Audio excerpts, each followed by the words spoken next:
The Radical. Fundamental principles of freedom, rational self-interest, and individual rights. This is the Yaron Brook Show. All right, everybody, welcome to Yaron Brook Show. I hope everybody is having a good week so far. I assume you can hear me now. So we got sound, we got video, everything's going okay. Now you can hear me. 1, 2, 3. All right, looks good. Cool. So I'm kind of excited. We've got a full show today. All right, you guys can hear me? Yes. Okay, good. We got a full show today. We're going to talk about PPP, the Payroll Protection Program, and the fact that the Ayn Rand Institute received some of the PPP and the whole, thing that everybody's making of that. So we are going to talk about that. We're going to talk about the anti-cancel left. There's I guess a letter that was published today with 150 names of people. We'll go over that. Pro-free speech.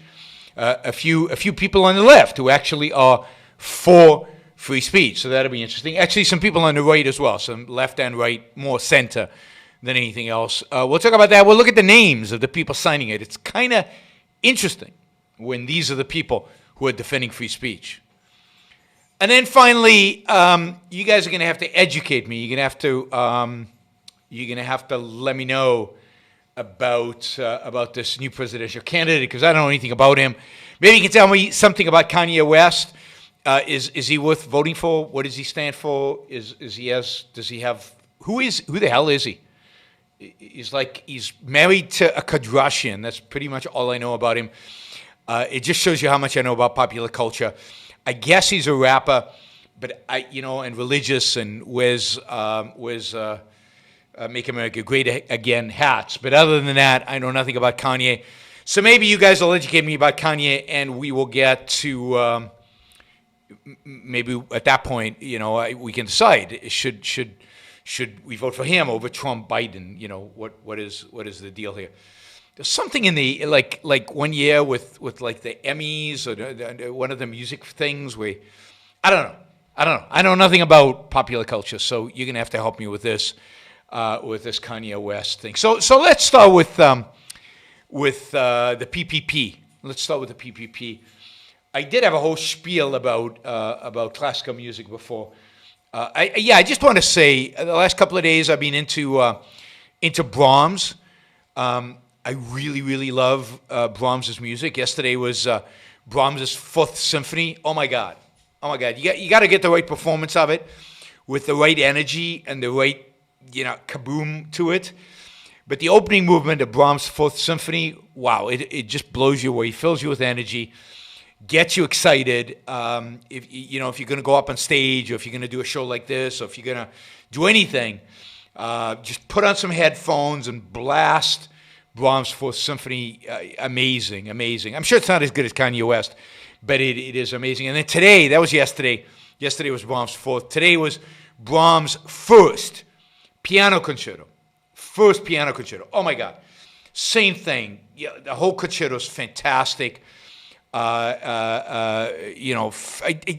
not even doing the shutting the light thing. What I'm doing now is I'm playing it on my iPhone. I've got a pair of Bluetooth headphones, and I'm walking around conducting while I listen to the music. That's a new thing for me. So I've got the headphones in. I'm at home, so I'm not rushing through an airport or listening on a plane.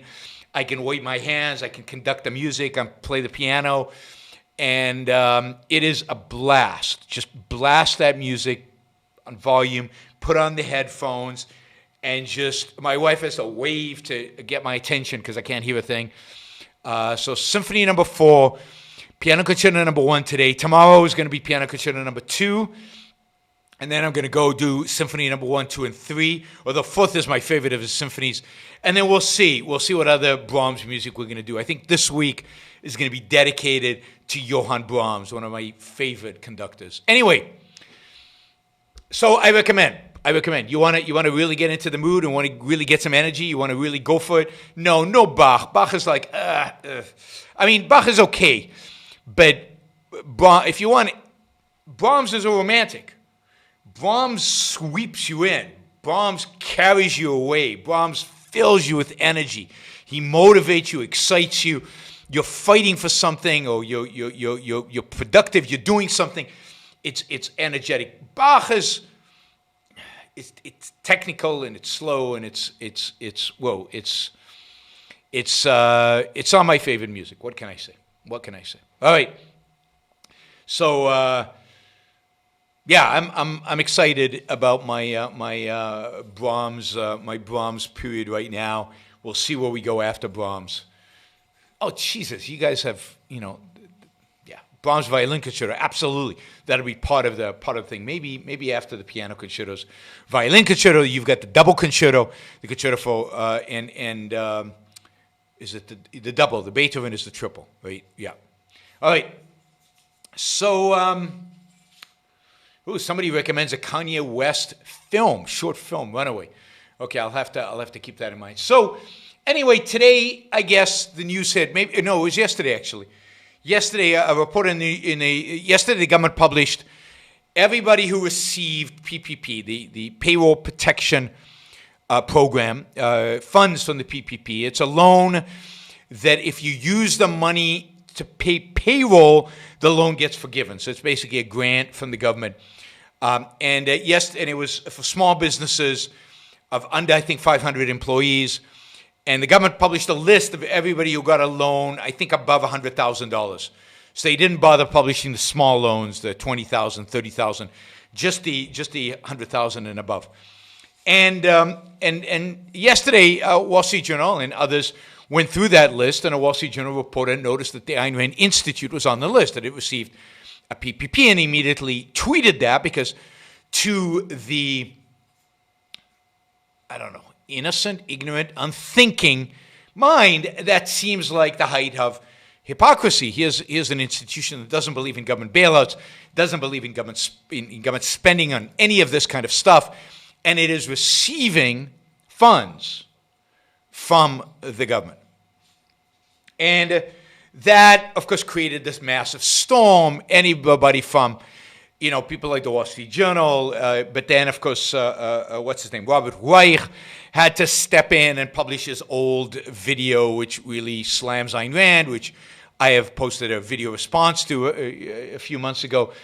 And then Stephanie Kelton of Modern Monetary Theory, the economic advisor to what's his name? Bernie Sanders, jumped in, accusing the Ayn Rand Institute of all kinds of things, and it's like everybody's this shock, and then people were just shocked. Ayn Rand Institute taking PPP money, horrific. If anybody had actually done their research, which I know today, in the world today, you don't expect reporters to do, God forbid, they would discover that as far back as late April and May, the Ayn Rand Institute put out a written piece by a board member, Harry Binswanger, and by a board member and employee, chief philosophy officer at the Institute, Onkar Ghate, which actually said, we're going to take PPP money, and here's why. And the Ayn Rand Institute did an entire webinar, I think it was over an hour long, on why in times like this, well, not just in times like this, generally, it's okay to take money from the government in the right context. And we link to an Ayn Rand article where she talks about the fact that getting money from the government, if you are against getting money from the government, is moral. That indeed, nobody else is justified in getting money from the government. Because they're the ones who are advocating for, they're the ones who are promoting theft. But if you're actually the one who is against theft, who is promoting actively limited government, limited to the protection of individual rights, government that does not use the excuse of democracy to steal from some, to take from some, to give to others, Government that does not destroy the economy by intervening and by oppressing us and by telling us what we can and cannot do. Indeed, if you're advocating against all that, you are the one, you're the only one for which it's moral to accept the money. It would be immoral for you to say, no, because I'm one of the good guys, I'm not going to get the money and let the bad guys, let the people who promote these ideas, let them benefit from this. That would be absurd. That would be suicidal. That would be insane.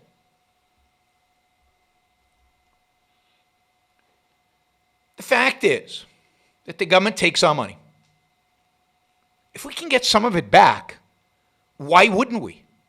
I mean, I know that when I do my taxes, or when I have my accountant do my taxes, my ask of my accountant is use every loophole, every exemption, every possible thing to minimize the amount of money I pay taxes. Even though, when I talk about taxes, when I argue about taxes, I either argue that there should be no taxes, but in the world today, I don't, that's not realistic. I argue that taxes should be flat, simple, with no deductions, no exclusions. And yet, I take advantage of every deduction and exclusion that there is. I would be an idiot not to. So I'm going to be penalized because I take a rational position?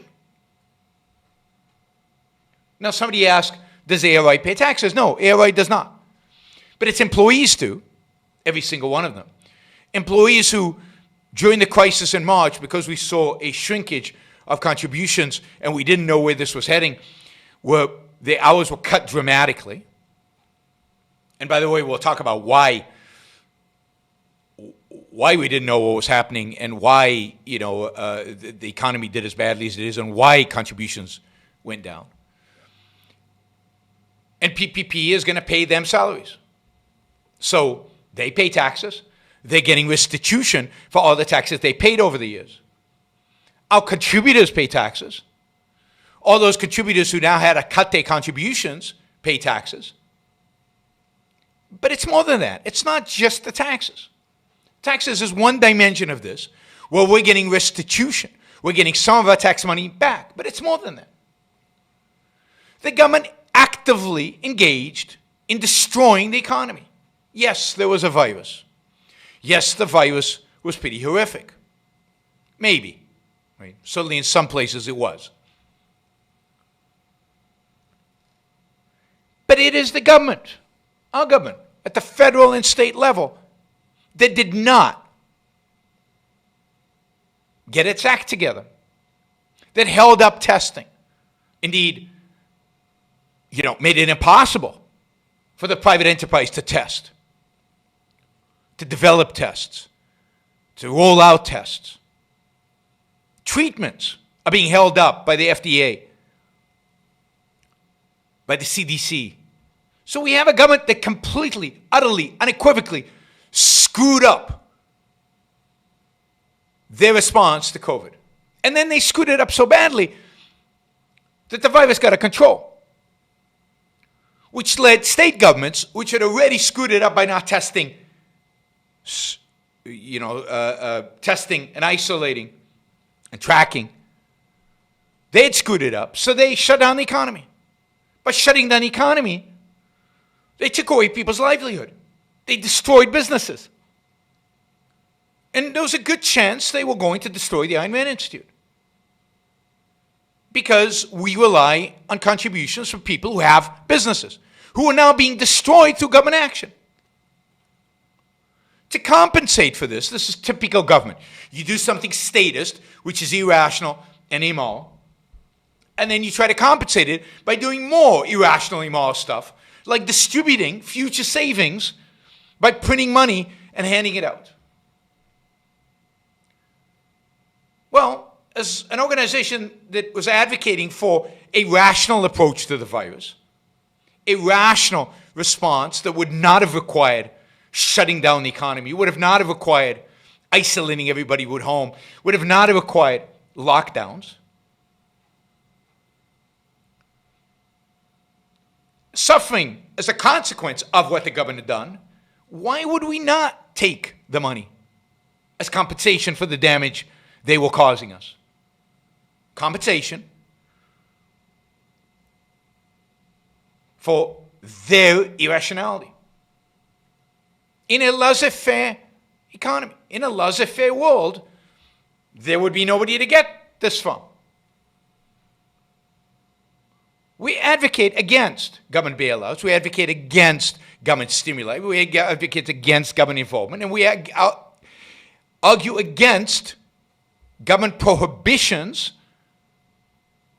and restrictions that made this crisis a crisis.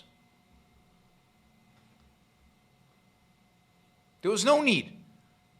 If the government had approached this crisis appropriately, no need to shut down the economy, no need to destroy people's livelihoods, destroy people's businesses, destroy people's jobs.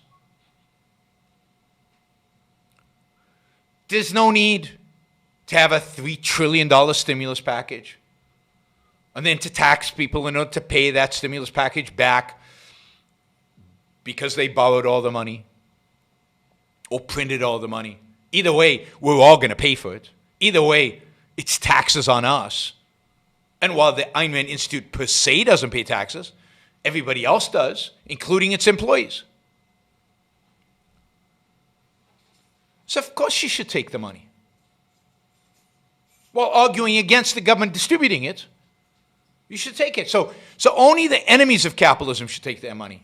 Only the socialists should take the money.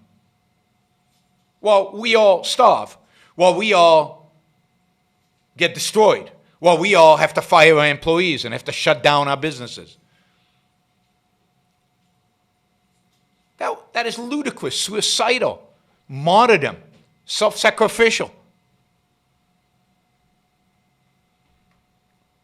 Just as when I reached the age, I'm going to take Social Security. I paid taxes all these years. I'm going to take my Social Security back. I'm going to take my money back. There shouldn't be Social Security. They should never have stolen the money from me to begin with. And what option do I have but to use Medicare? When you're 65, you either take Medicare or you have nothing. The government doesn't allow you to buy private health insurance. So of course I'm going to take Medicare. Not to mention that I paid gazillions of dollars into it. Why would I subsidize everybody else and not take money out when it's my time? And if the government wants to return some of the money it has taken from me to me, I'm going to take it. I take it every tax season by taking as many deductions, exclusions that I possibly can. And don't pretend that you paid into Social Security or into Medicare. That is a fallacy. Medicare and Social Security are welfare programs. They're welfare for everybody, but they're not. You didn't pay for anything. The money isn't sitting there waiting for you. It's a redistribution program. The money you paid into Medicare and Social Security was paid out years ago to old people who were old then. Every time you send a check to Social Security and Medicare, that money immediately goes out the other door. There's a little piece of paper that's left in a closet that says, I owe you. But you didn't pay in. The money was taken from you and given to other people. And when you take the money out, you're not going to count to see, ooh, how much did I pay in? How much should I take out? You'll take out as much as you can because you paid huge amounts of taxes, Social Security, Medicare, and everything else. This isn't hypocrisy. This is justice. This is justice, a little bit of reparations, a little bit of compensation for all the damage government programs have done to my life, done to my bank account, to my well-being, and to the Institute's well-being, and to its donors' well-being, and to its employees' well-being. So yes, the Ayn Rand Institute took PPP money. It said it was going to take it in April, and it did. And good for them for getting some of their money that's being taken from them back. So there's no hypocrisy here. What there is justice. We've always said, and I even said this in the 60s, in an essay that you can find online. It's called The Question of Scholarship. She said in the 60s that given how much taxes you pay, given the cost that the government imposes on you through regulations, controls, and manipulation of the economy, particularly post-COVID, yeah, if you can get some of it back, go for it, do it, and use it to fight government programs. Use it to fight the programs of the government that they use in order to attack you.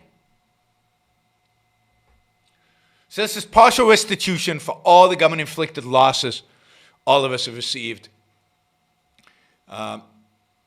You know, all of its regulatory agencies, its orders.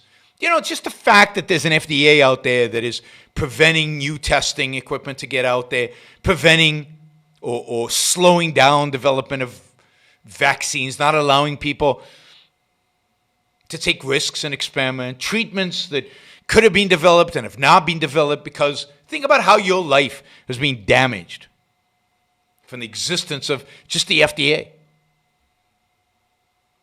and how much it's damaged now during this crisis. Yeah. And what did PPP for? It's 2 months, 2.5 months of payroll. That's what it is. And to turn it into a so-called grant, all you have to do is show that you spent it on payroll. Now, I don't think PPP screwed anybody over. Quite the contrary. Quite the contrary. Nobody's screwed. All right. We've got a lot of Super Chat questions I'm trying to keep up here.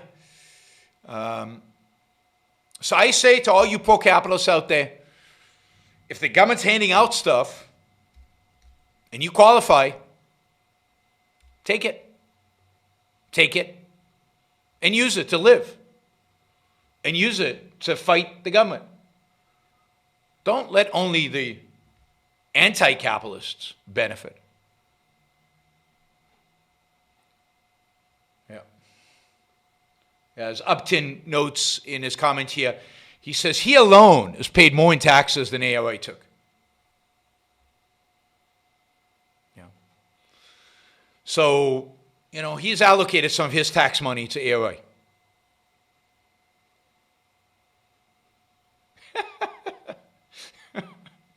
Here we are talking about PPP, and there are people on my chat who all they want to talk about is race because they are single-minded racists who can't imagine anything else of having any importance in the world, and yet, you know, one or two of them. If they continue, I'll just block them.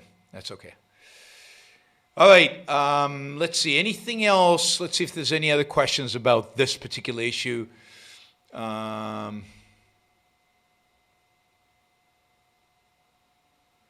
In art, the deposition scene is common. Christ taken from the cross with men and mother nearby. Do you think Rand intended to give a nod to this, even ironically? Obvious differences with similar imagery. Imagery to what?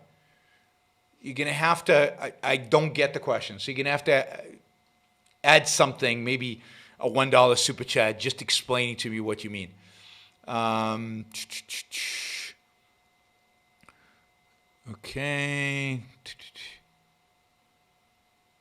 Do you have any idea what the limits of this unprecedented money printing would be? What's stopping them from printing 30 trillion instead of just 3? Nothing, really. Nothing legally. Nothing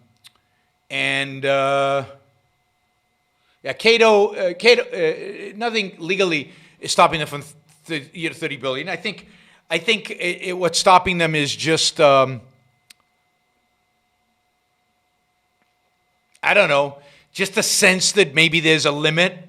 But, you know, Stephanie Kelton doesn't believe that there's a limit. I mean, the limit is you would stop printing once the economy achieved full capacity.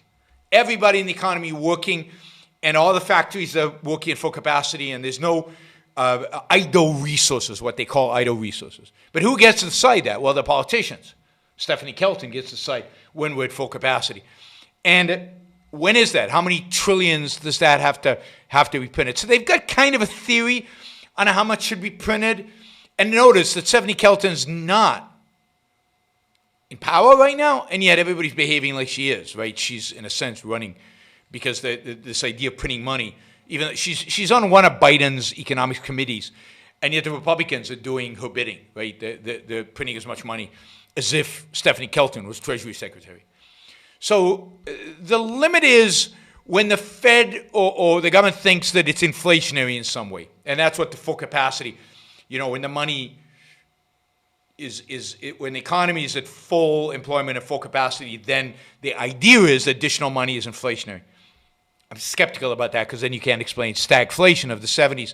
But so I think it's just the limit is just emotional. I'm sure they've got a model, but fundamentally it's emotional. Right. Alex says, you keep posting this article about scholarships, but that as an excuse for taking PPP, but that relates to students. If you actually look at the article, she doesn't only talk about students. She talks about unemployment insurance. She talks about Social Security. She talks about other forms of getting money from the government. And she talks about it in students. You would think, well, the student hasn't paid any taxes. She talks about it as restitution of taxes you've paid. And you know what? If you can't generalize from a principle, which she articulates in the article, then you need to take a course in thinking. You need to train yourself better at actually thinking. Because, come on.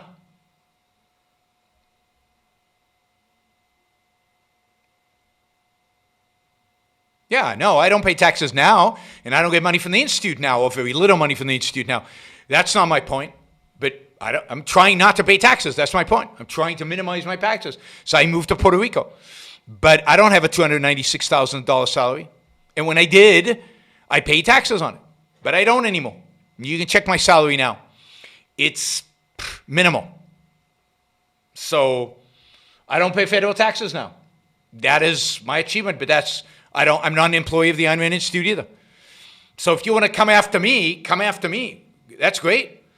I made, I paid over the last 20 years, I have paid well over, several $1 million of taxes.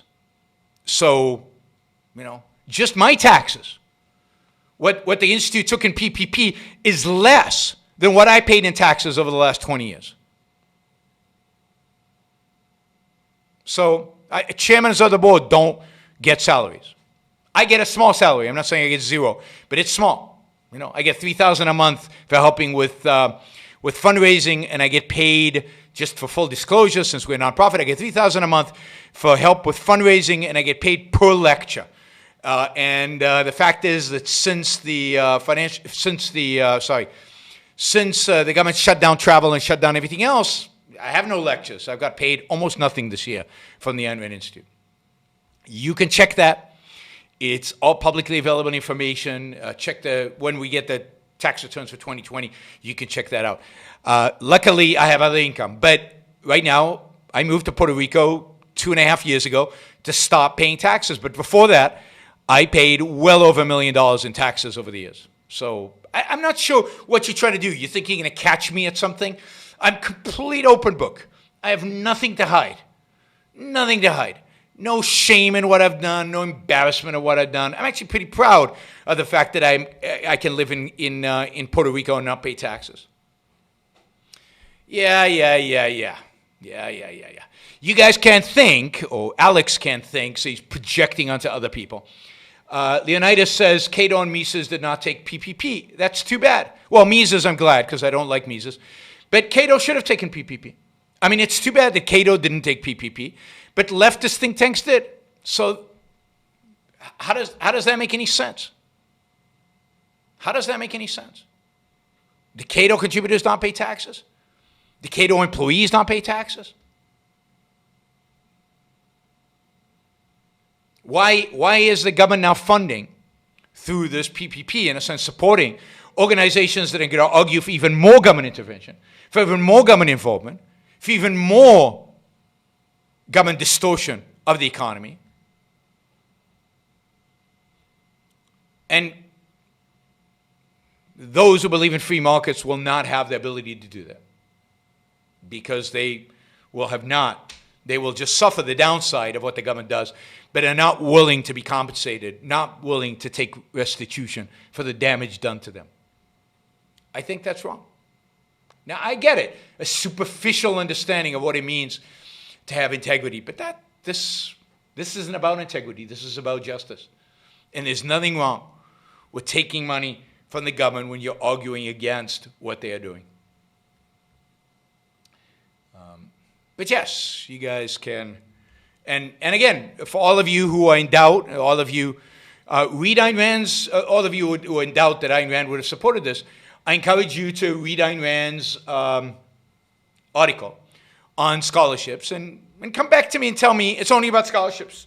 That's such a narrow-minded view, where you can't take a principle and extrapolate, even though in the article itself, she broadens it beyond scholarships.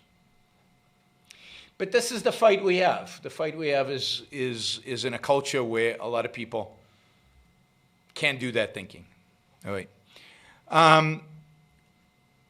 Let's see. Oh, wow. Thank you, Nicholas. That is very, very, very, very generous contribution. Thank you. He says, I don't have a question. Just wanted to say that I appreciate what you do. You got me into Ayn Rand 6 years ago when I was a sophomore in college, and I told myself that I'd donate when I graduated and had a job. Still doesn't make up for the years of value I've gotten from you. Well, thank you. That was incredibly generous. And it's stories like that make it worthwhile for me to do what I do. When I go to colleges, you never know who you're going to speak to. You never know if anybody's listening. You never know if there's somebody on the other side in the audience who's actually getting something from what you're doing. And the fact that you come back years later and say, I had an impact, got you to read Ayn Rand, that means the world to me. So thank you. Thank you. All right. Let's see. We've got a ton of Super Chat questions, and I'm trying to copy and paste them into this other page because on YouTube they disappear after a little while. They kind of scroll up and you can't access them. All right. Let me just see if there's anything else. Is objective... why do you react skeptically? Do you believe Biden? Do you have... All right, so we have a ton of Super Chat questions.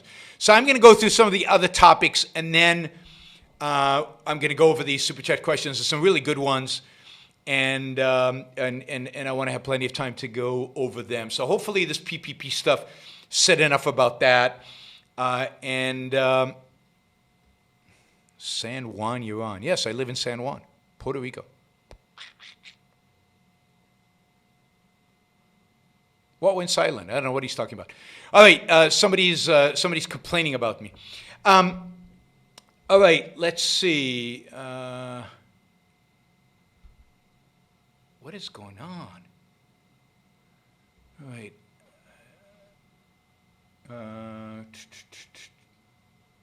Okay.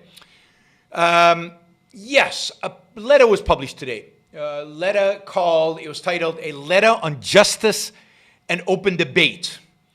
And it's a letter written by a bunch of leftists, mostly leftists, not all leftists. I'll give you some names afterwards.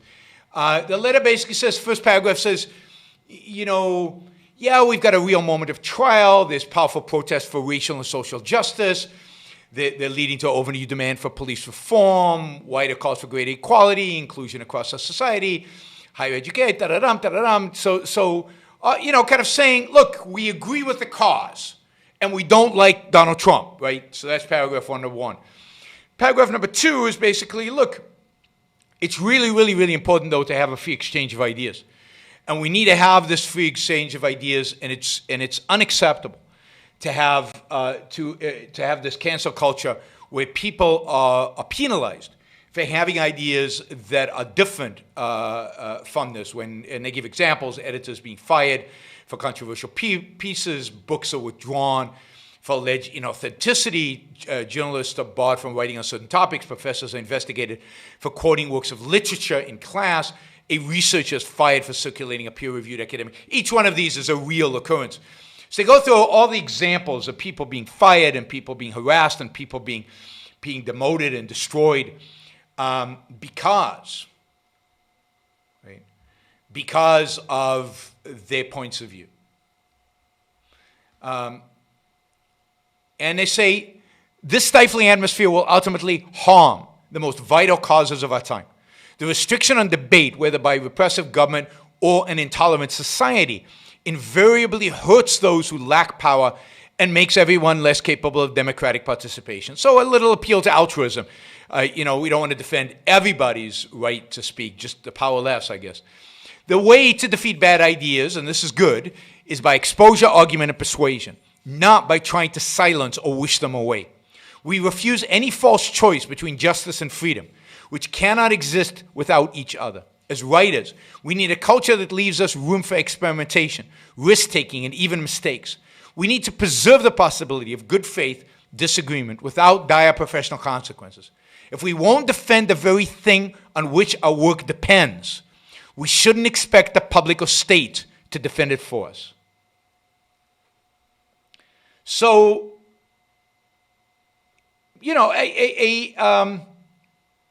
a decent letter. The beginning, a little too much of the social justice stuff. But the middle paragraph and the final paragraph, good stuff on freedom of speech, basically. And the recognition that even though freedom of speech is not violated technically because it's not the government doing it, an intolerant society, a society of canceling, a society of firing people, a society of silencing people even when it's done voluntarily is wrong, harmful, destructive. And that's good. It's good that they recognize that. And it's a list of impressive people, so it's good to know that there are people of the left who stand by these words, that all is not lost, that there are people on the left who are still advocates of free speech, even if they have bad ideas on everything else. Because as long as they're advocates of free speech, we can have a discussion, we can have a debate. They're not silencing. All right, I've had it with this racist, so I'm gonna silence him. 1 second, everybody. Let me just get rid of him, and then we can go on.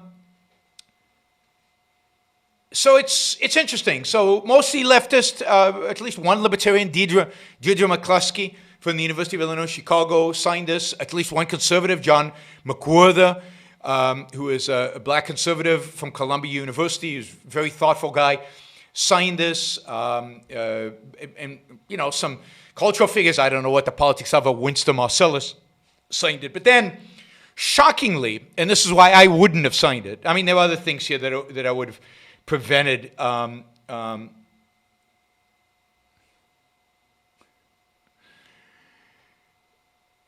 I would have signed it for other reasons, because to pro-social justice. But shockingly, one of the people who signed this is Noam Chomsky. Now, Noam Chomsky is an apologist for genocide. He is an apologist for communism, for Pol Pot, for the Khmer Rouge. He holds one of the most evil, disgusting philosophies that exist. He is anti-America, he is anti-West, he is anti-reason, he's viciously anti-capitalism. I just have to say, I would never sign a letter if Noam Chomsky was signing it to. I don't care what the topic was. I don't care what the benefits of it. He is a despicable human being with whom I would not want to be on the same stage and would not want to be on the same document, as implying that we respect each other in any kind of way. Leonidas asked, why is Chomsky evil when he's so pro-free speech? You can be supposedly pro-free speech, although I doubt that in regimes that Chomsky has supported, from Chavez in Venezuela to Pol Pot in Cambodia, there was no free speech. And he supported those regimes. So his support of free speech is completely two-faced. It is not real. It is not authentic. He doesn't like, I think he doesn't like the focus on race that the new left has.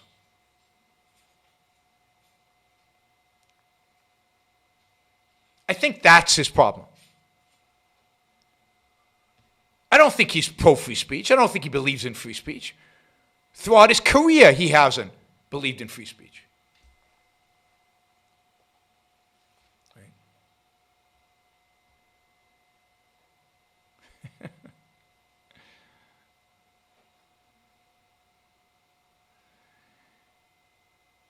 So, no, I don't believe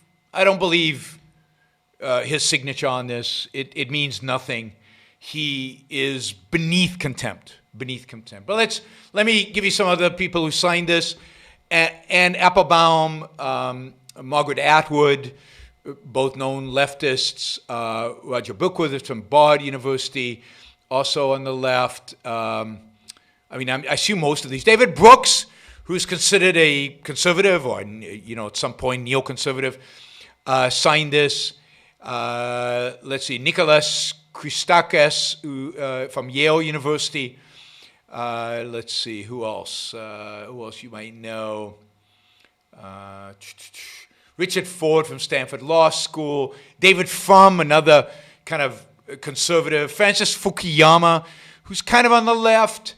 Malcolm Gladwell, the famous author, signed this. Good for him.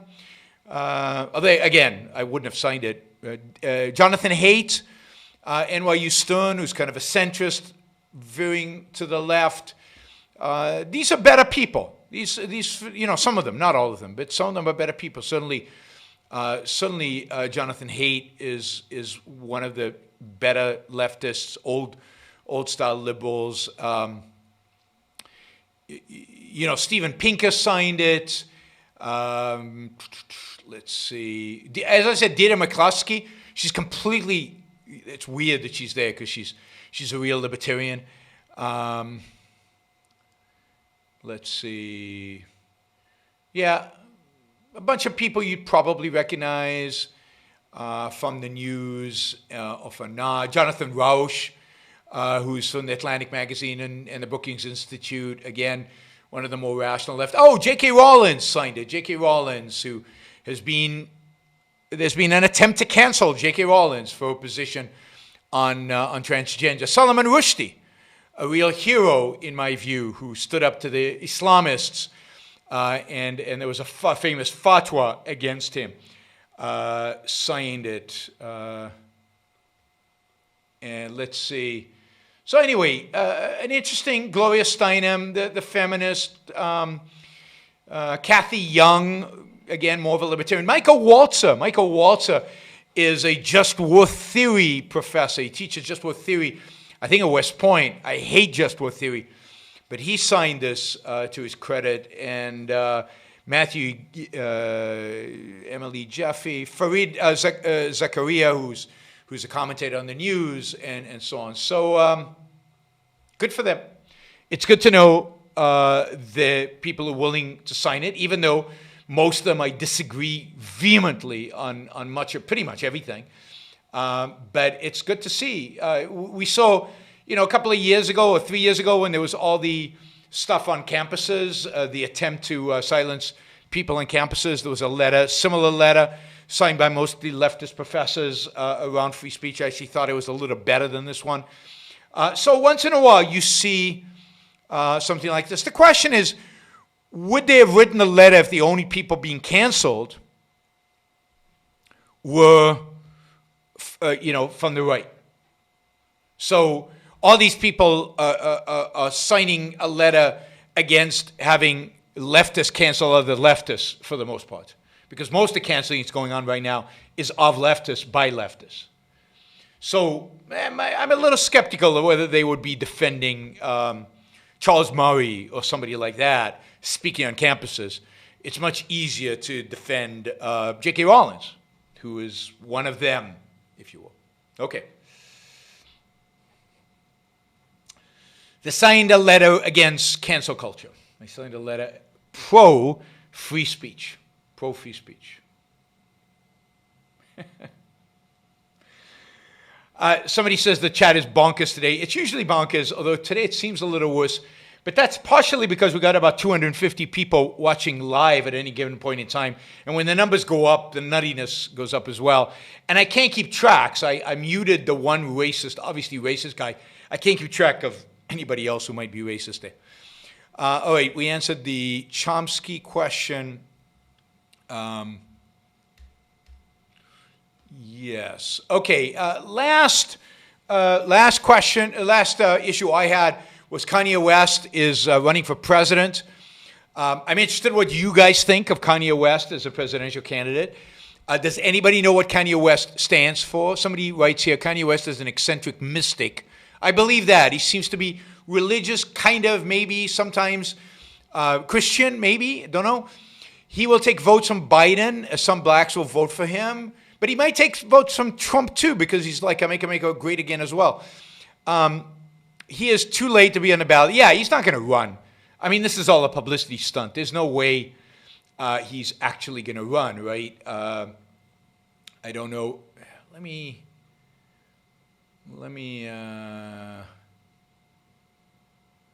Yeah, so I don't know if to even take this guy, to take Kanye West seriously in any respect. He's one day a Trump fan. On the other hand, I don't think he stands for anything. Does he have a view on anything? Does he stand for anything? Does he respect anything? So I don't know. Somebody says maybe he'll run in 2024. I hope we have better candidates in 2024 so we don't need Kanye and we can actually have a candidate we can actually vote for. Right? So,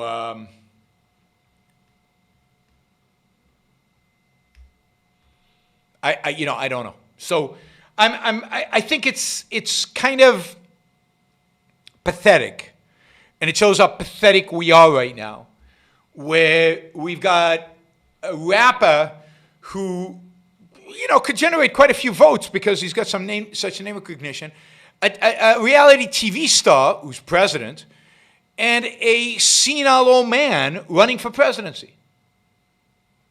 That, to me, is it tells us a lot about the culture we have right now. Is that these are the guys who are legitimate candidates. That we don't have a single rational, even semi-rational, moderately rational person running for president. A crazy rapper who's affiliated with the Kardashian family, which I can't think of anything much worse other than somebody affiliated with the Trump family. Next week we've got Trump's niece's book coming out. That'll have some juicy stuff in it. Of course, you all deny it because you'll deny anything negative about Trump. All right, let's see. Are there any questions, comments related to Kanye? I really don't have much to say about Kanye other than I find it particularly depressing to be right now in a culture where Kanye West could be a legitimate candidate for president and where Donald Trump is actually president. That combination is just super depressing right now on top of everything else. And where Trump has a chance of being reelected in spite of the utter, unbelievable failure of his presidency. And that, the only guy that, given how pathetic Trump is, the only guy that Democrats could put up against him is a blabbering, probably semi-senile Joe Biden. It's just stunning to me that is the case. And I'm not sure Joe Biden is senile. I think he was always a little blabbering in a way that sounded senile. Somebody asked, do you believe Biden has dementia? doesn't that automatically make him worse than Trump? A senile Joe Biden will easily be controlled by the crazy left. Well, not necessarily. See, I think you guys don't understand politics. I mean, I see this across the board. People just don't understand how politics works. I actually, you know, if you could guarantee that he was senile, I'd vote for him. Because, you know, depending on who the vice president was, but because he's not going to be controlled by the crazy left. He's going to be controlled by the people he appoints to his cabinet.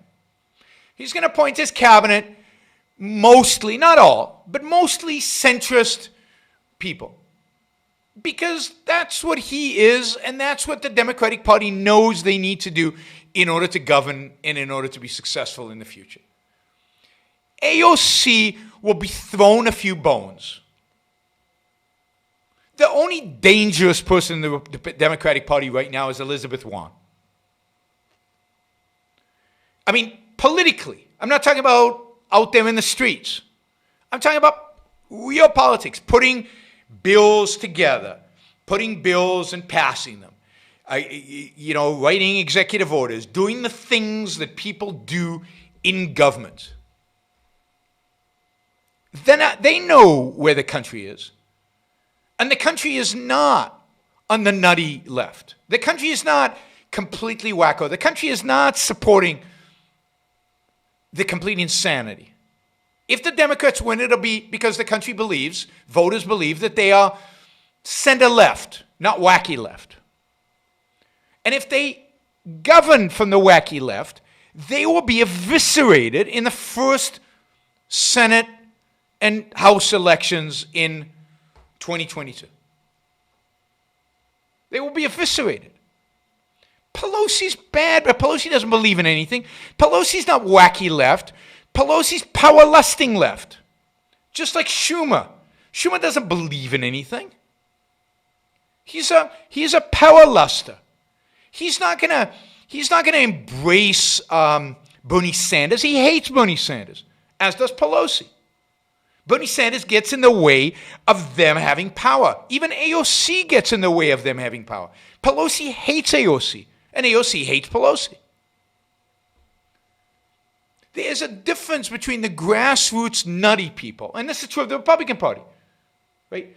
The Republican Party at the grassroots wants immediately Congress to pass a law to outlaw abortion. Tomorrow. It's the number one item that needs to be passed. But they don't. Why don't they? Well, because they don't want to make a big deal out of it because they're afraid they'll actually lose them votes.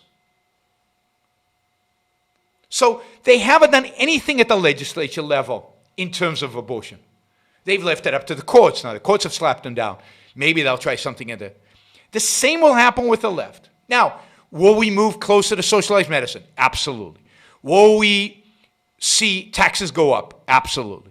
Will we see more regulations? Absolutely. But we're not going to just appease the nutty left, because if they do, they won't survive. And they know they won't survive. Let me be clear for those of you in the chat who are maybe new to me. I am pro-abortion, not pro-choice. I'm pro-abortion. I believe abortion is a right, and I believe that women should, in many cases, use it. And that the world is a better place for people having that choice.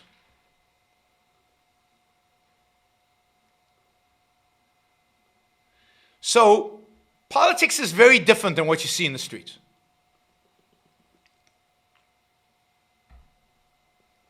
All right, let's, Kanye West would merge religion with environmentalism. He believes in both. Oh, wow, all right, so maybe Kanye is that authoritarian that I predicted. I've been predicting for years and years and years. That will actually unite the left and the right around religion and environmentalism. Maybe that's Kanye West. I doubt it's Kanye West, but somebody like Kanye West is going to be, I think when a dictator comes, the dictator will, in America, the dictator will be both a religionist, a Christian religionist, and an environmentalist, and he will unite the two. All right, let's, in arts. Oh yeah, I said I didn't understand that question and I haven't seen any clarification. Yaron, could you have Glenn Loury, American economist, and John McWhorter, American linguist, on your show? Yeah, I mean, I'll contact them at some point and see if they'll come on the show. I don't know if they will, but I can try. I like them. I've heard them talk a little bit, and I like them. Yeah, Mike Lewis on the chat here wants a Catholic monarchy. Well, Lewis, you know, we can find you an island somewhere and you can have your Catholic monarchy. Just don't include me. I mean, I can't think of anything worse, maybe an Islamist theocracy, than a Catholic monarchy. Man, human race went through a dark ages under Catholic monarchies. Who the hell wants that again? Oh my God. Hi from Canada. I would recommend Joe Hisaishi.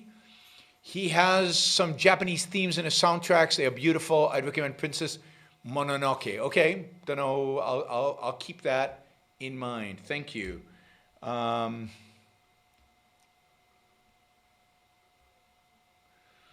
Somebody asked, I'm pro-choice too.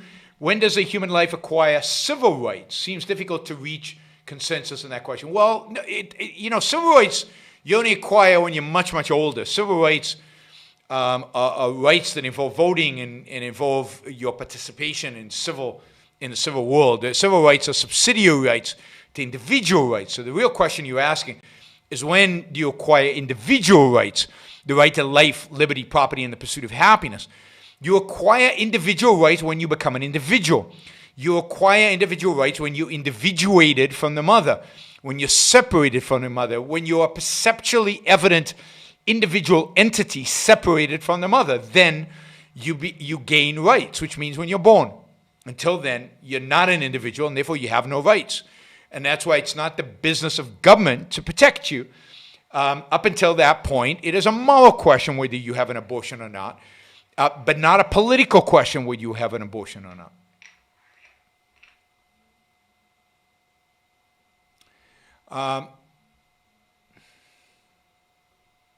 Well, the Pope exemplifies what a dictator would be, and he exemplifies what a philosopher king would be, because he not only is the only human being to communicate directly with the world of forms, call it God, and tells you what is right and what is wrong, what is just and what is not. You have to follow his orders because his word is the word of God. I can't think of anything more disgusting than that, or more oppressive than that, or more disastrous than that, or more that will lead to oppression than that. And that's what led to the Dark Ages. So, you know, we've lived through Catholic theocracy.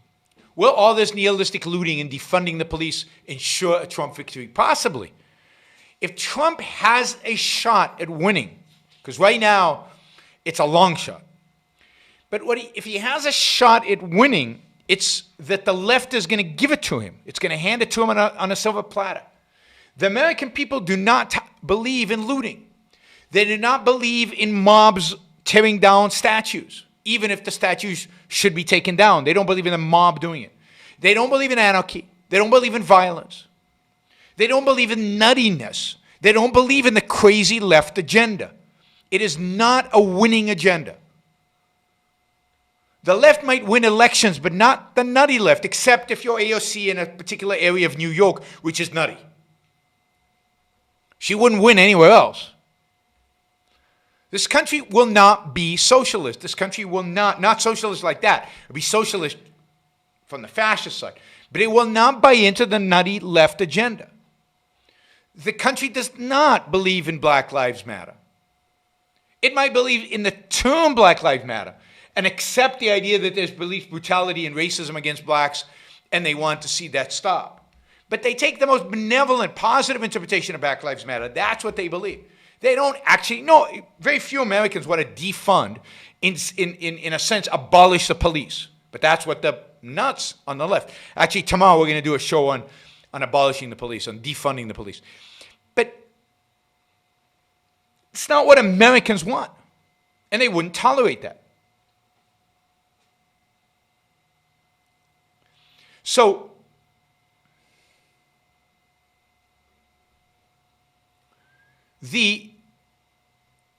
But if the left keeps pushing this, if the left keeps making it about defunding the police, if the left dominates the Biden campaign by pushing him to the nutty left, if that's what comes to define the Democratic Party, if that's what comes to define Biden, then Trump will win. Even black Americans don't agree with the nutty Black Lives Matter craziness. Not ideologically. That is ideologically. So the more nihilism we see in the streets, the more nihilism comes to dominate the debate, the more nihilism is viewed as the agenda of the left and the agenda of Democrats and the agenda of Biden, the more likely Trump is to win. If Biden wants to win this, he needs to silence or at least calm down the nuttiness, the craziness. And one way he could do that is by having a VP who's not one of the crazy left, who's just a regular leftist. Right?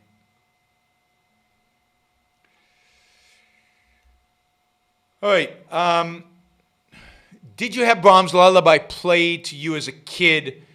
I had a stuffed mouse that played it. This is from Jennifer. I don't think so. I don't remember much from when I was a kid. I don't remember my childhood much. But I don't, I doubt my parents played me Brahms' Lullaby. I do love Brahms' Lullaby. It's a beautiful, beautiful tune. Do you believe Biden has dementia? Oh, yeah, we talked about this. Yeah, I don't know if he has dementia because he babbled and he said stupid things even before, right, when he was younger. I mean, 8 years ago. That's why he never won the nomination on the Democratic side, is because he always came off as a bit of a kook. Like he would be, he would seem rational for 20 minutes and then 10 minutes he would say nonsense, right? So it's hard to tell whether he has dementia or senile or any of these things. I don't know. But generally, an incompetent president is a good thing, particularly if you have divided government. So my view is we want a Republican House and Senate and a Democratic president. So we want to vote Republican House and Senate consistently. And I'd like to see Trump defeated in a landslide. But not to give the Democrats the ability to do what they want. Republicans are a very good opposition party, so I want divided government. That's what I want.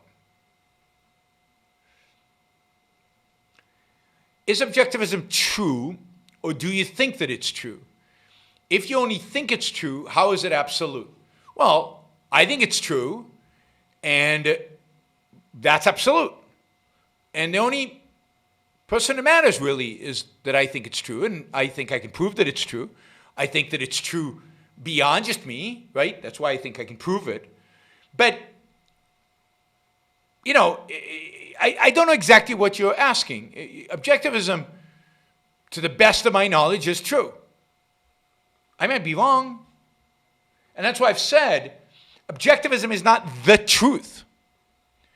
Objectivism does not embody everything that is true. And it wouldn't shock me if somebody discovered something in objectivism that wasn't true. I think it would be relatively minor, and I think the solution would still be consistent with the rest of objectivism. That is the way to fix it. But the point is, that would not be objectivism. That would be a new philosophy which is based on objectivism, but is not objectivism, which is Ayn Rand's philosophy. Why did you react skeptically to Alan Dershowitz's article on Epstein accusers? What's your estimation of Dershowitz in general? I find Dershowitz a weird kind of hired gun, defending scumbags left and right, sometimes making a lot of sense, like, he had a good book on Israel. He I think, defended some things that the Bush administration did in the war well, but then he defends stuff that Trump does, which I think is, wrong, and he defended certain things that Obama did. I think he's a mixed bag. I don't know much about him personally. completely subjective. I don't like him. But he hung out with Jeffrey Epstein. Not a little bit, quite a few times. He flew in his plane. He was in different locations. And one of the women who accuses Jeffrey Epstein of prostituting her, basically, says that she was forced to sleep with Alan Dershowitz on a number of occasions. Now, she might be lying. He claims she's lying. I don't know. But I think his op-ed about, what's her name? Maxwell. I forget her name. Anyway, you'll let me know, because I'm getting to the age where I'm forgetting stuff, right? Particularly names. Giselle Maxwell. Given that he is being accused, if Giselle has videos, if Giselle is going to spill the beans, he has a lot to lose. He has a lot to gain from being on her side and her maybe not spilling the beans on him. Right? But the fact that he hung out with Jeffrey Epstein suggests to me scumminess. I mean, all the people who hung out, I'm not talking about going once to meet with Jeffrey Epstein and hope of getting some money because he was a big philanthropist and he gave a lot of money to I think it was to Harvard, right? I'm talking about hanging out with him and then defending him in Florida against the child prostitution and trafficking accusations. And doing a hell of a job so that he got off. In other words, bribing politicians and bribing district attorneys in one way or another, using political pull to get him the lightest sentence possible to get for such crimes. And then he writes an op-ed clearly motivated by what he would like her to say. And then the op-ed wasn't very good. Of course, everybody's innocent before proven guilty. But there's a lot of anecdotal evidence. Oh, not a lot of anecdotal, a lot of public evidence against her. There's a lot of reason to think that she's not innocent, including the fact that she's been hiding out, including the fact that her best friend, Jeffrey Epstein, was prosecuted and committed suicide, or maybe killed, who knows, but seemed like he was guilty. If he was guilty, it's very, very likely she is too. And it's very likely she's going to cooperate. So the op-ed seemed super self-serving and trying to get on her good side because he doesn't want her to say anything negative about him. And not very informative. Yeah, of course, when she has a day in court, she'll be cross-examined and everything like that. But there's a lot of speculation she's never going to get a day in court because she is going to cooperate and she's going to cut a plea bargain and she's going to spill the beans on people. And I hope that's what happens. I hope that's what happens because I would love to see all those people in power. I mean, Bill Clinton's maybe one of them. There's some people in high society, the schmoozers, the cronies, who have a lot to lose from her talking. And I'd love to see it. I'd love to see them knocked down. I was hoping they'd be knocked down when Jeffrey Epstein went to trial, but of course he cut that short. But it would be really good to see these really scummy people be brought down. I mean, hanging out with this guy who was accused of trafficking young girls, but even before that, hanging out with him on an island called, by all the natives around him, it was called Pedophilia Island. Everybody knew it as Pedophilia Island. And you go there and you hang out with this scumbag? Where's the moral? And there's Alan Dershowitz defending the madame of Pedophilia Island. Really? I mean, it just strikes me as one scumbag defending other scumbags. What is the best way to support and encourage the education of a rationally and constructively active citizenry as an alternative to burning up cop cars? Well, it's to educate. There's no shortcuts. It's to educate. We've got to educate people. We got to get them to teach them how to think. We got to educate them to argue, to use reason, to debate, to discuss. This is why free speech is so crucial. We've got to defend free speech, and we got to defend critical thinking, or the ability to think. Think for yourself. And to engage in thinking rather than burning cop cars, or canceling people, or shutting people down, or yelling at people, or firing people. Which reminds me, so a lot of you have signed up for this Zoom call.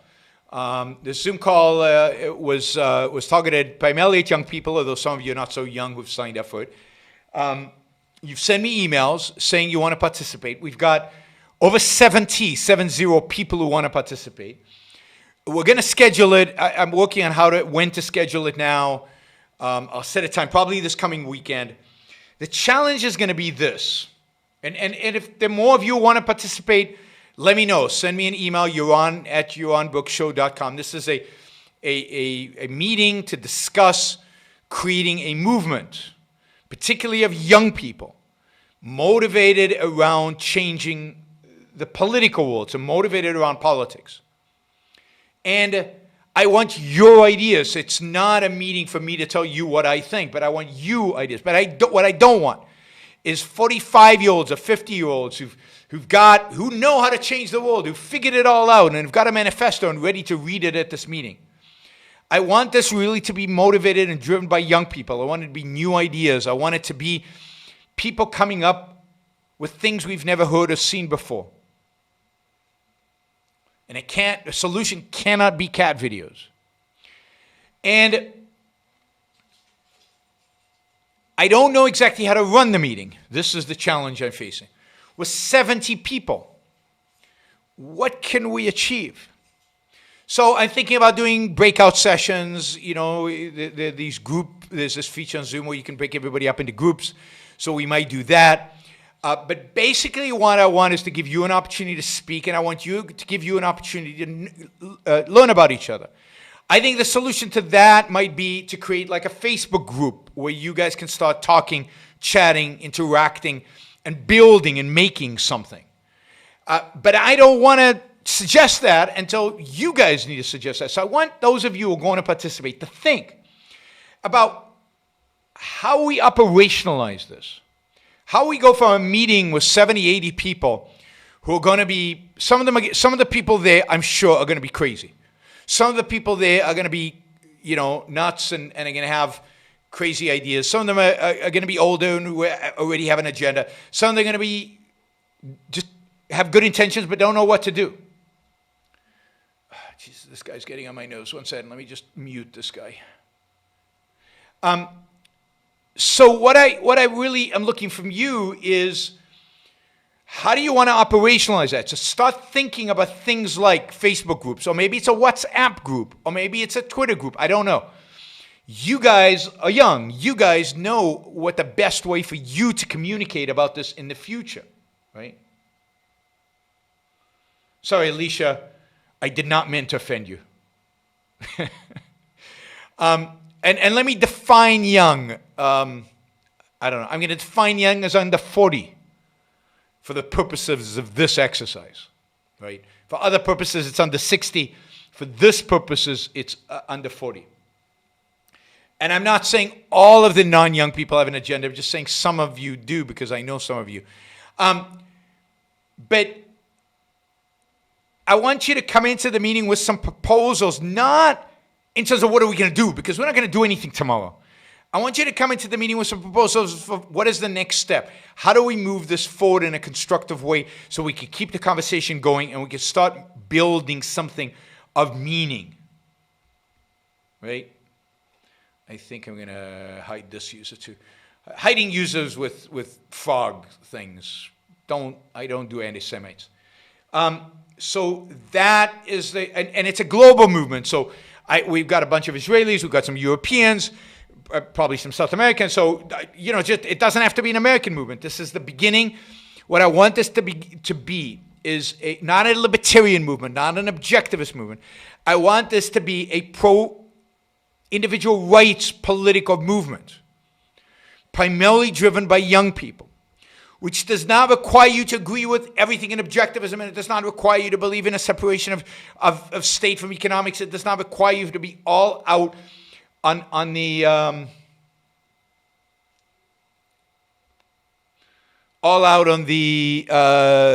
libertarian or free market spectrum.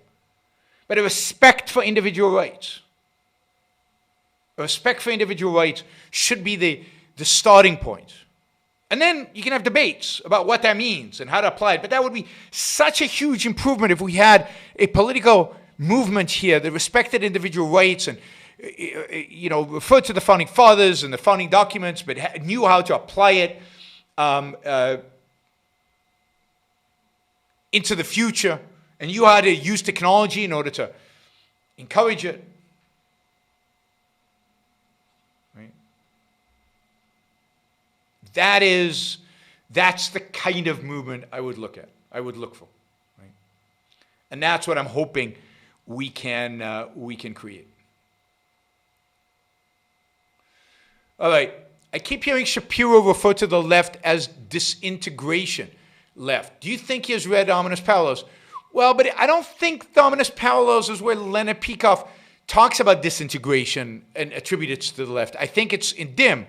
It's in the Disintegration, Integration, Misintegration book that he writes, that the DIM hypothesis.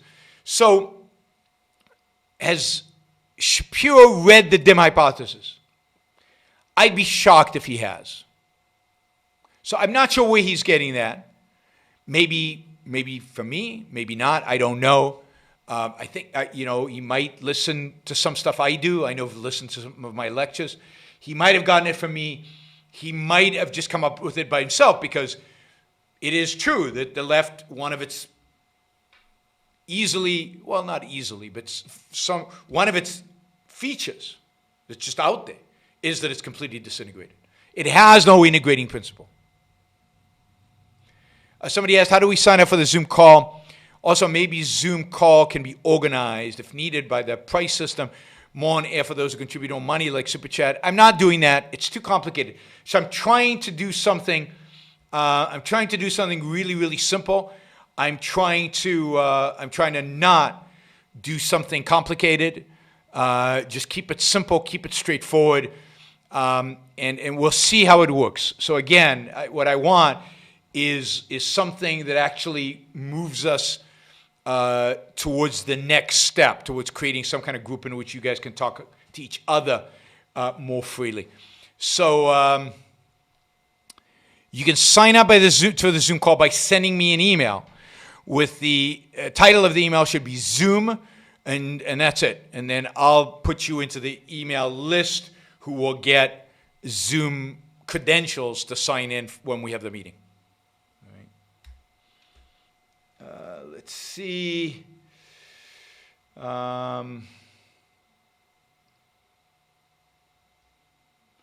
Okay.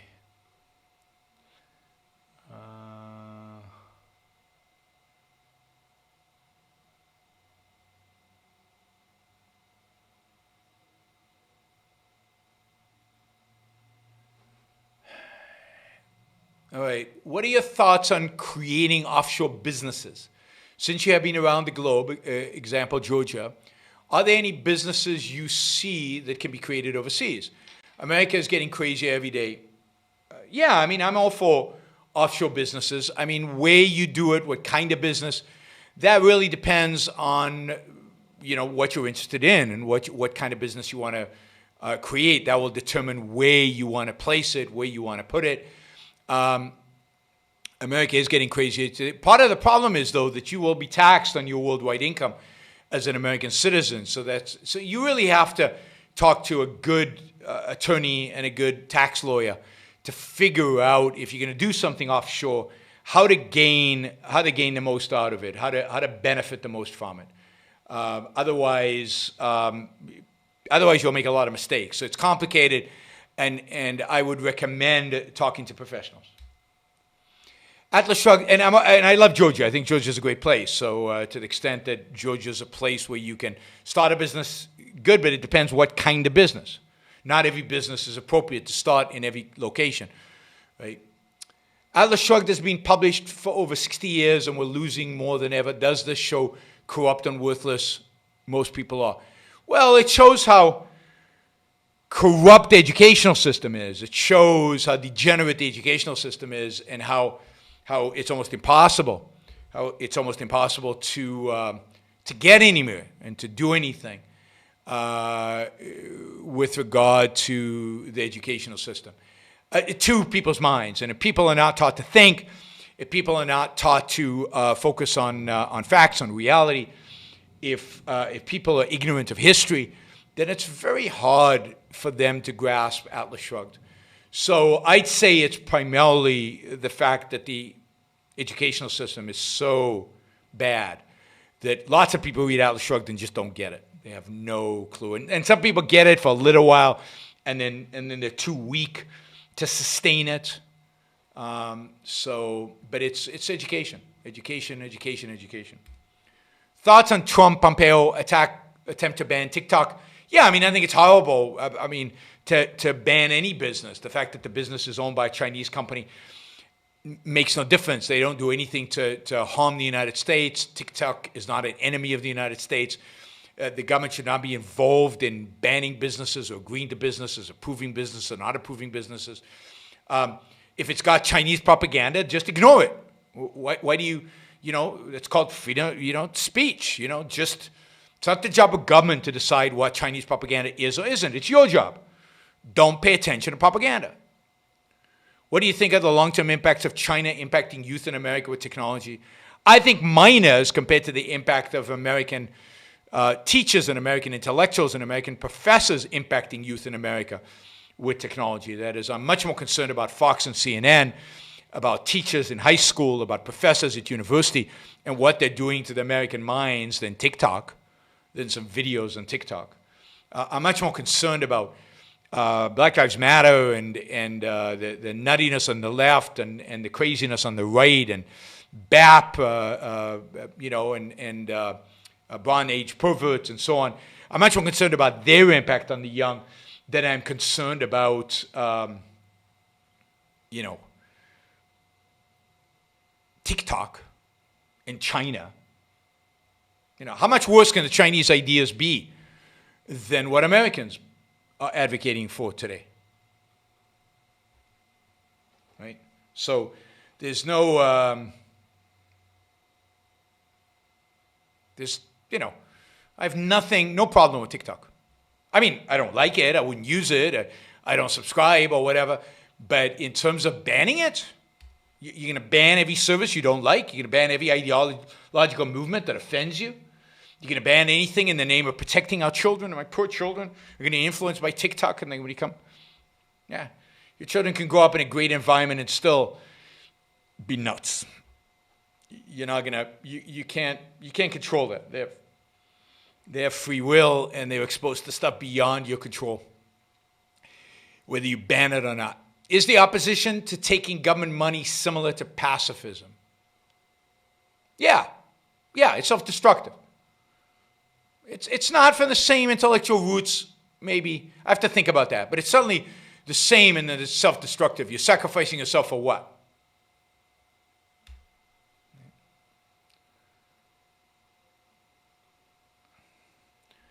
John Stossel said Germany and Japan were able to rebuild so quickly after World War II because there were little to no regulations during the 20-year period after the war ended.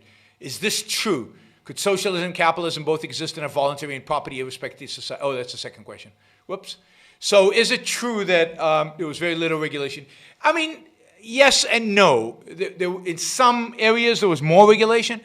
In other areas, there was less regulation. But in important areas that involved building, like construction, like, that involve manufacturing, there was a lot less regulation. So there was no environmental protection agency. There was no work safety regulations. There was no liability laws were much more rational.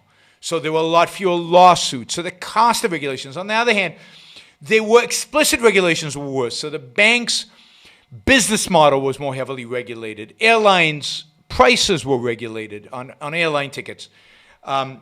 on a lot of things, there were these broad regulations. The problem today is regulations nitpick on everything. They're all encompassing, and they weren't that back then. So different types of regulation, but the more damaging regulations didn't exist back then. The regulations that basically prohibit entrepreneurship, prohibit risk-taking, take away the incentives, those are much worse today than they were back then. So yes, a lot of that growth in the first 20 years after World War II is a consequence of relatively low levels of regulation. Also, low levels of government intervention more broadly. The percent of GDP spent by the government was significantly lower than what it is today. So less government involvement in the economy. That's what led to the huge success of Japan and Germany after World War II. And particularly in those countries, so I should correct what I said. In those countries, there was even less regulation than the United States because they were poor and they were desperate for progress. So the first 20 years in Europe, particularly in Germany, there was very little regulation. There were some labor laws and there was some basic regulations, but there was to a large extent, yeah, John Stasso's right. Could socialism and capitalism both exist in voluntary property-respecting society? Well, a voluntary and property-respecting society is capitalism. Capitalism is a system in which the only job of government is the protection of individual rights. That's a voluntary property-respecting government, society. Anarchy is not voluntary and property-respecting. So the only voluntary and property-respecting society is a capitalist society. A society where the government is limited to the protection of individual rights. Under such a society, socialism can exist not as an ism, not as a government program, but can exist in the lives of people. That is, people can go off and they can start communes. And as long as everybody in the commune is there voluntarily, yeah, that's fine. I mean, they'll live pathetic, horrible, miserable lives, as everybody in a commune always does. But they can live.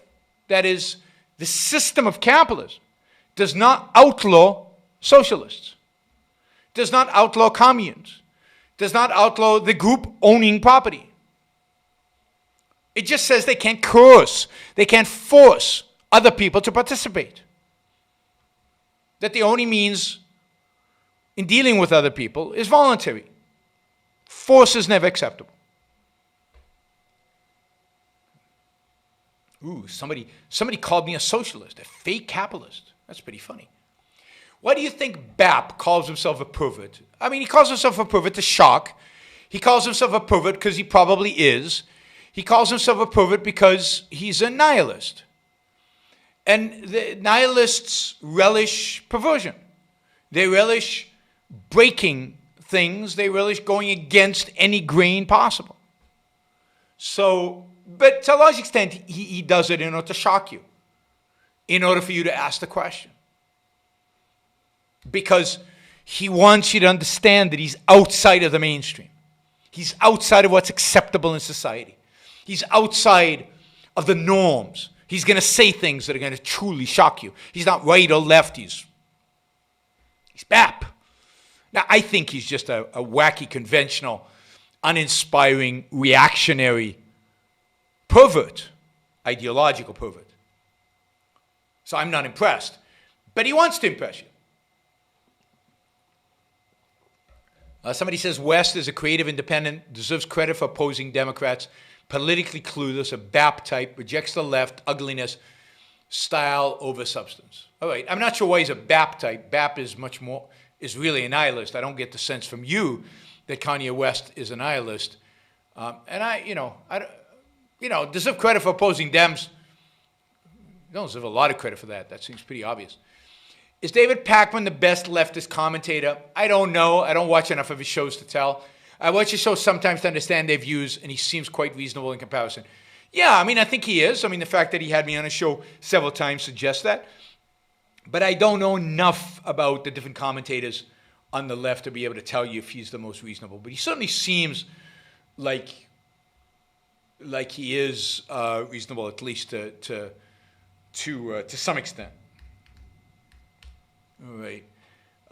Let's see. I wanted to copy paste this. Copy. All right. No more super chat questions. I think we're done for today. It's getting late. What will do less harm to freedom? Christian right electing Trump or the secular left electing Biden? I side with the Christian right. Am I wrong? Yeah, I think you are wrong. Now, I know this is a hard argument to make, but I think you're wrong. I think that Trump being elected, whether by Christian right or anybody else, it doesn't matter.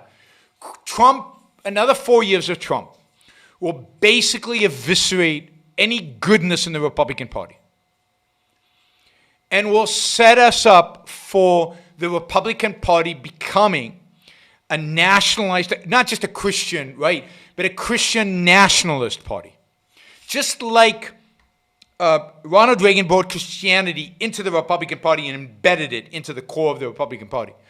Donald Trump is bringing the nationalists, racists, into the Republican Party, embracing them and putting them at the core of the Republican Party. The Catholic nationalists and the BAPs, the Bronze Age perverts, the alt-right, neo-Nazi types, and the various degrees in between. They are being made by Donald Trump and his people around him. They're being made mainstream. And the Republican Party, after 4 more years of Trump, will be beyond recognition. I mean, already, the best Republicans have left the party or are silent because they're afraid.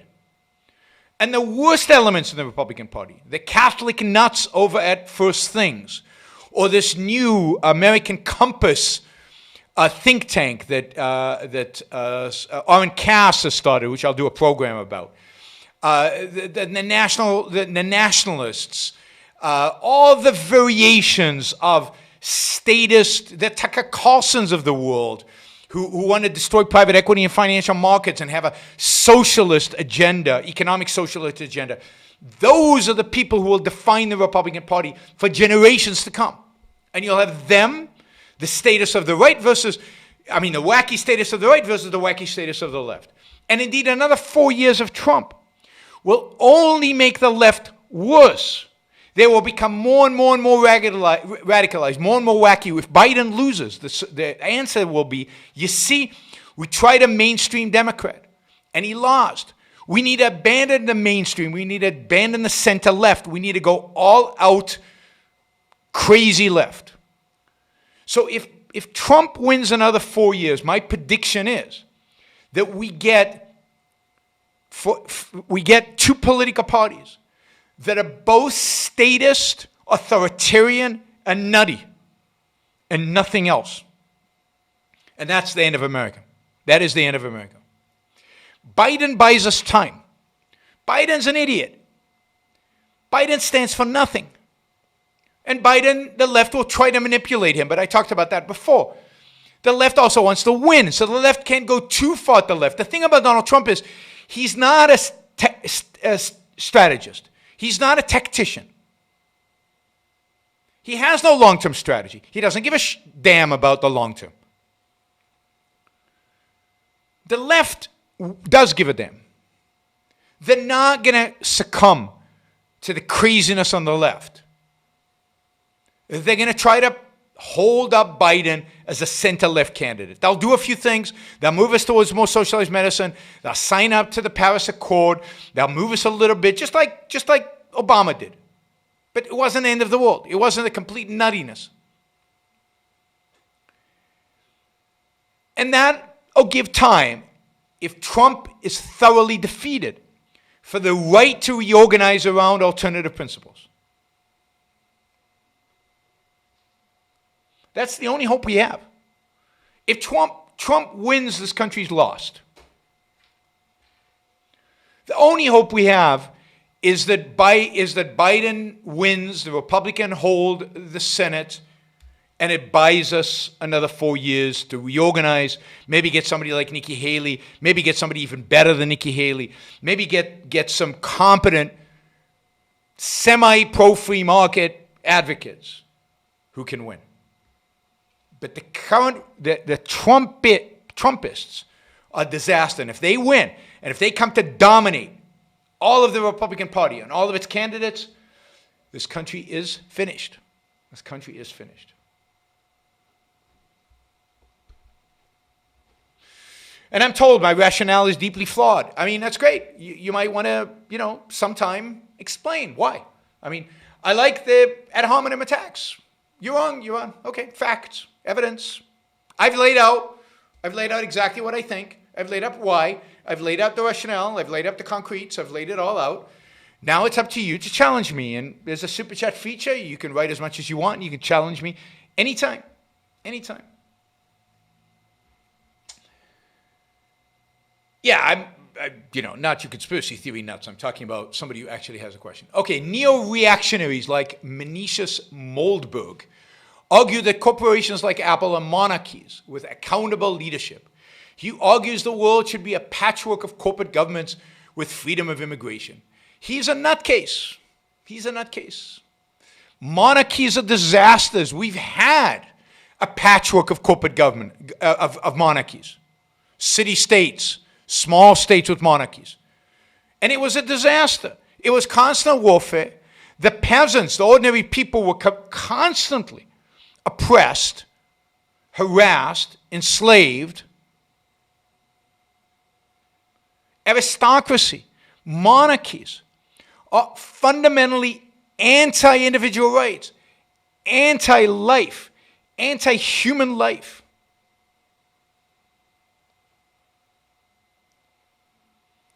Monarchies are a disaster.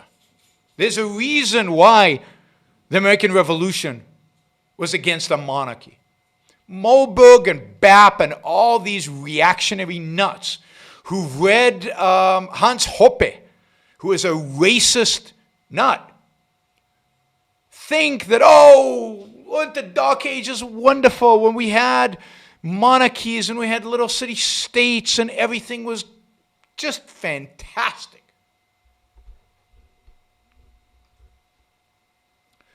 Somebody says that this chat is full of wackos. Yes, it is. This is the world I live in. This is what happens. So Malberg his ideas are crazy. Monarchy is an oppressive style of government. It is a type of government that oppresses its people. By definition, corporations are not monarchies. They are not democracies either, but they are unique types of entities that are focused on property rights and only property rights. They don't engage in other kinds of rights. The principle that defines them is property rights.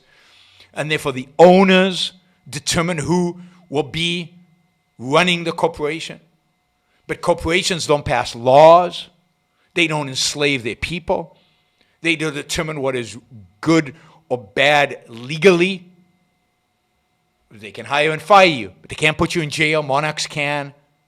So the whole analogy is silly and superficial. I mean, Moberg is supposed to be some genius. But yes, he's a crazy genius, a detached from reality genius. And I hear he's very opposed to empirical evidence. Well, that makes sense. So it's all rationalistic, floating abstractions in his head. My thought is to change welfare to a yearly payment rather than weekly. I think this would allow people to move to go to school or whatever. Would the politicians allow a plan like that to go through? Any thoughts or ideas? I'm not sure why you think welfare is yearly or weekly or what. I don't know how welfare is paid, so I don't know. It's the argument made by UBI, by the Universal Basic Income, that you give people a certain stipend, now they can move, they can do stuff.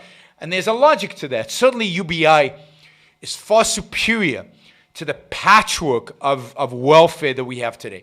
I'd love to see the entire welfare system, all 900 different welfare programs, eliminated and replaced with a cash payment UBI that then is phased out over time as we eliminate welfare altogether.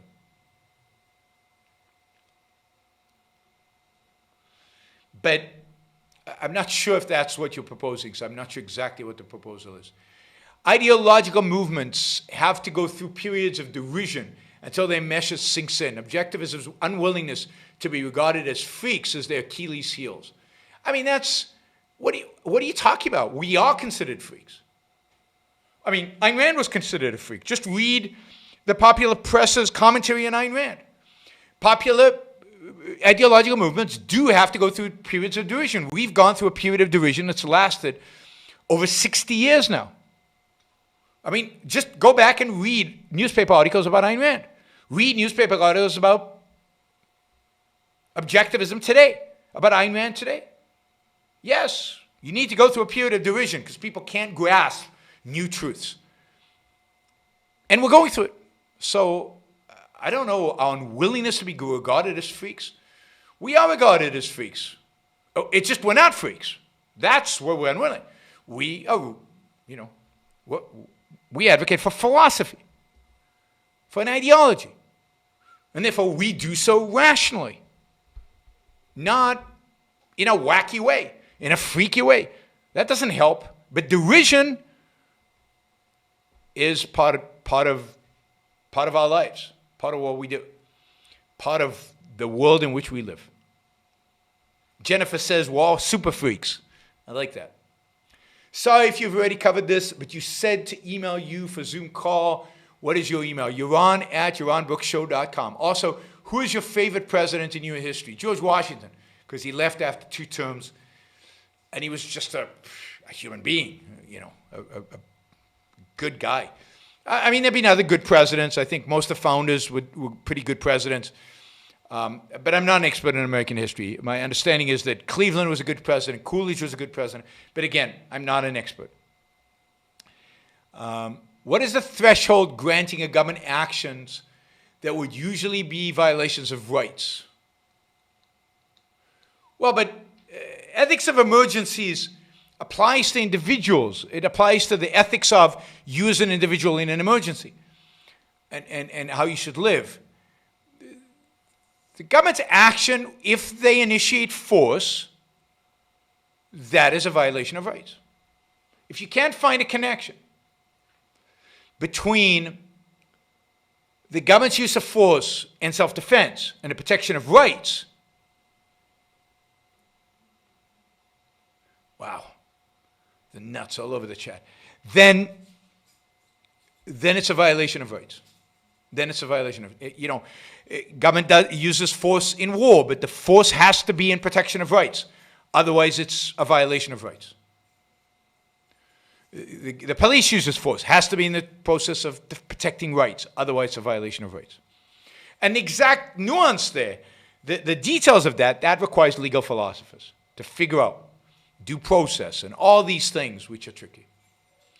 Kevin asked, did you see Robert Reich's post on Ayn Rand? Yes, and I've already done a video to comment on it. So just put Robert Reich, Yaron Brook on YouTube and you'll find my video that comments. I think I put it up on Twitter yesterday.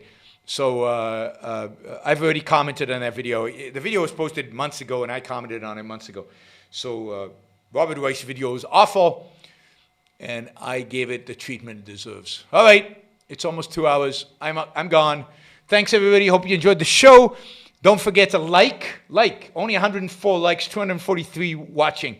If you liked the show, if you enjoyed it, even if you, then please like the show. I want to see those like numbers go up. If you particularly like the show, then subscribe.